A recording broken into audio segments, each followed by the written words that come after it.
ಚನ್ನಗಿರಿ ಹಾಗೂ ಹೊನ್ನಾಳಿಯಲ್ಲಿ ಬಿಜೆಪಿ ಮೂಲೆ ಗುಂಪು ಆಗಲಿದೆ ಎಂದು ಚನ್ನಗಿರಿ ತಾಲೂಕು ಕಾಂಗ್ರೆಸ್ ಅಧ್ಯಕ್ಷ ಶ್ರೀನಿವಾಸ್ ಭವಿಷ್ಯ ನುಡಿದಿದ್ದಾರೆ. ಶಾಸಕ ಶಿವಗಂಗಾ ಬಸವರಾಜ್ ಅವರ ಜನ್ಮದಿನದ ವೇಳೆ ಮಾತನಾಡಿದ ಅವರು ಮಾಜಿ ಸಚಿವ ಎಂಪಿ ರೇಣುಕಾಚಾರ್ಯ ಶಿವಗಂಗಾ ಬಸವರಾಜ್ ವಿರುದ್ಧ ಮಾತನಾಡಿದ್ದಾರೆ. ಶಿವಗಂಗಾ ಬಸವರಾಜ್ ರಾತ್ರಿ ಚುನಾವಣೆ ಮಾಡಿ ಗೆದ್ದಿದ್ದಾರೆ ಎಂದು ಆರೋಪ ಮಾಡಿದ್ದಾರೆ. ನಾವು ರಾತ್ರಿ ಚುನಾವಣೆ ಮಾಡಿಲ್ಲ, ಗಂಡು ಮೆಟ್ಟಿದ ನಾಡಿನವರು ನಾವು ಜಿದ್ದಾಜಿದ್ದಿನಲ್ಲಿ ಚುನಾವಣೆ ಗೆದ್ದಿದ್ದೇವೆ ಎಂದರು. ನೀವು ನಮ್ಮ ತಂಟೆಗೆ ಬಂದರೆ ನಾವು ಹೊನ್ನಾಳಿಗೆ ನಿಮ್ಮ ಮನೆ ಮುಂದೆ ಬರಬೇಕಾಗುತ್ತದೆ ಎಂದು ಎಚ್ಚರಿಕೆ ನೀಡಿದರು.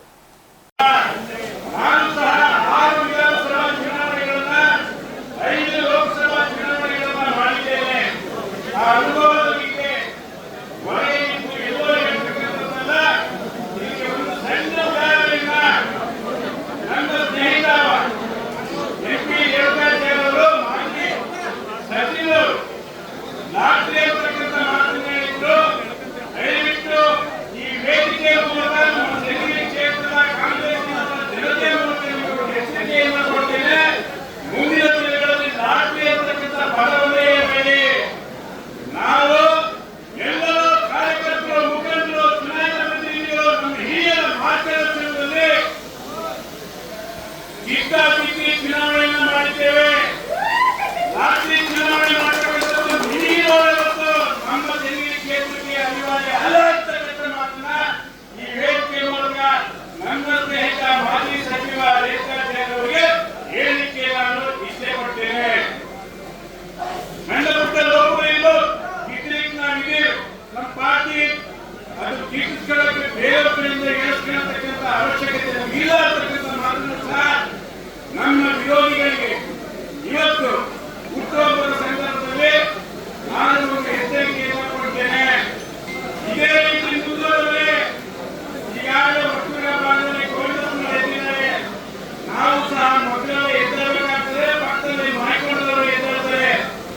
ಮುಂದಿನ ಚುನಾವಣೆಗೆ ನೀವು ಹೊನ್ನಾಳಿಯಲ್ಲಿ ನೀವೇ ಲಾಠಿ ಹಾಕಿಕೊಂಡು ಒದ್ದಾಡಬೇಕಾಗ್ತದೆ. ಏಕೆಂದ್ರೆ ನಾವೆಲ್ಲ ಜೊತೆಗೆ ಸಂಘಟನೆ ರೇಣುಕಾಚಾರ್ಯ, ನಾನು, ಸಿಟಿ ರವಿ, ಅರವಿಂದ ಲಿಂಬಾವಳಿ, ಎಪಿ ಕುಮಾರಸ್ವಾಮಿ ನಾವೆಲ್ಲ ಜೊತೆಗಳಂತವ್ರು ನಮ್ಮ ಹುಡುಗನ ಯಾರು ನನಗೆ ಗೊತ್ತಿದೆ. ಹಾಗಾಗಿ ನಾನೇನು ಸಣ್ಣ ಮೂಲ ಹೇಳೋದಲ್ಲ, ನೇರ ನೇರ ಹೇಳ್ತಕ್ಕಂಥವ್ರೆ. ಇದೇ ವಿಚಾರ ಏನಾದ್ರು ಧೈರ್ಯ ಇದ್ರೆ ಹೊನ್ನಾಳಿಗೆ ಒಂದು ಹೇಳಿ ಅಂತ ಹೇಳಿದ್ರೆ ಅಲ್ಲಿಗೂ ಒಂದು ಹೇಳೋದೇ ನಾನು. ನಿಮ್ಮ ಮನೆ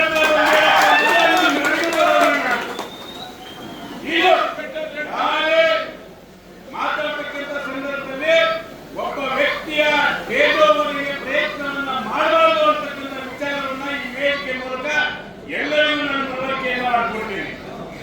ಇನ್ನು ಈ 2 ವರ್ಷದ ಆಡಳಿತದಲ್ಲಿ ಕರ್ನಾಟಕ ಘನ ಸರ್ಕಾರದಲ್ಲಿ ಘನರತ್ನ ಮುಖ್ಯಮಂತ್ರಿಗಳಾಗಿರ್ತಕ್ಕಂಥ ಸಿದ್ದರಾಮಯ್ಯನವರು, ನಮ್ಮ ಪಕ್ಷದ ಅಧ್ಯಕ್ಷರು ಮತ್ತು ಉಪಮುಖ್ಯಮಂತ್ರಿಗಳಾಗಿರ್ತಕ್ಕಂಥ ಡಿ.ಕೆ. ಶಿವಕುಮಾರ್ ಅವರು, ನಮ್ಮ ಜಿಲ್ಲಾ ಉಸ್ತುವಾರಿ ಸಚಿವರಾಗಿರ್ತಕ್ಕಂಥ ಮಲ್ಲಿಕಾರ್ಜುನ ಅವರ ಮಾರ್ಗದರ್ಶನದಲ್ಲಿ ಚನ್ನಗಿರಿ ವಿಧಾನಸಭಾ ಕ್ಷೇತ್ರದಲ್ಲಿ 5 ಗ್ಯಾರಂಟಿ ಯೋಜನೆಗಳ ಫಲಾನುಭವಿಗಳಿಗೆ ಎಲ್ಲ ಫಲಾನುಭವಿಗಳಿಗೂ ಹಣ ಮತ್ತು ಅಕ್ಕಿ, ವಿದ್ಯಾವಂತ ಯುವಕರಿಗೆ ಎಲ್ಲ ತಲುಪ್ತಾ ಇದೆ.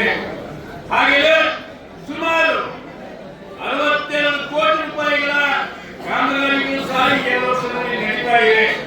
ಹಾಗಾಗಿ ಎಲ್ಲ ಕೆಲಸಗಳನ್ನ ಚುರುಕುಗೊಳಿಸಲಿಕ್ಕೆ ಮುಖ್ಯಮಂತ್ರಿಗಳು ಮತ್ತು ಉಪಮುಖ್ಯಮಂತ್ರಿಗಳು ಕಾರ್ಯತಂತ್ರಗಳನ್ನ ಜೋಡಣೆ ಮಾಡಿದರೆ ಶಾಸಕರಿಗೆ ಅನುದಾನವನ್ನು ಕೊಡ್ತೀವಿ ಅಂತ ಹೇಳಿದರೆ ಗ್ಯಾರಂಟಿ ಯೋಜನೆಯ ಕಡೆಯಿಂದ ಅಭಿವೃದ್ಧಿಯಲ್ಲಿ ಸ್ವಲ್ಪ ಕುಂಠಿತ ಆಗಿರುವುದೇ ಹೊರತು ಅತಿ ಹೆಚ್ಚು ಏನು ಕುಂಠಿತ ಆಗಿಲ್ಲ ಅಂತಕ್ಕಂಥ ಮಾತನ್ನ ಈ ಸಂದರ್ಭದಲ್ಲಿ ಮುಂದಿನ ದಿನಗಳಲ್ಲಿ ಅಭಿವೃದ್ಧಿಯ ಕಡೆಗೆ ಹೆಚ್ಚು ಒತ್ತಡ ಕೊಡ್ತಾರೆ.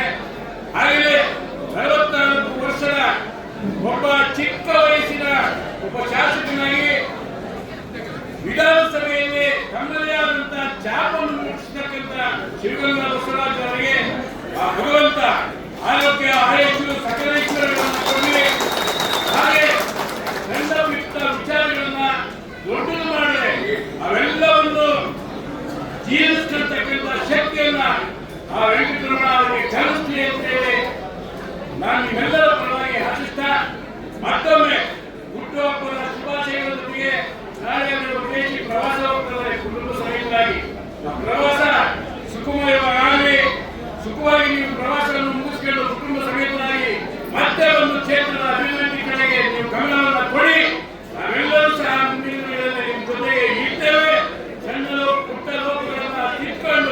ಮುಂದೆ ಅಭಿವೃದ್ಧಿಯ ಕಡೆಗೆ ನಾವು ಎಲ್ಲರೂ ಸಾಗೋಣ. ಈ ಕ್ಷೇತ್ರವನ್ನ ಒಂದು ಮಾದರಿ ಕ್ಷೇತ್ರವನ್ನಾಗಿ ಮಾಡೋಣ.